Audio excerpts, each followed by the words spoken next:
И вот он такой в сборе, как работает.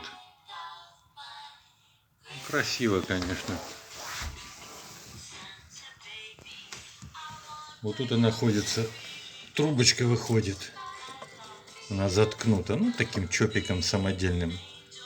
Вот эту трубочку заливается через маленькую вороночку, вот, водичкой.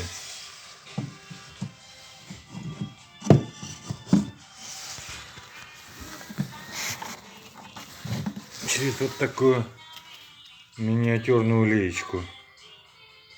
Ну, когда водичка заканчивается, чуть немножечко подливается в баночку.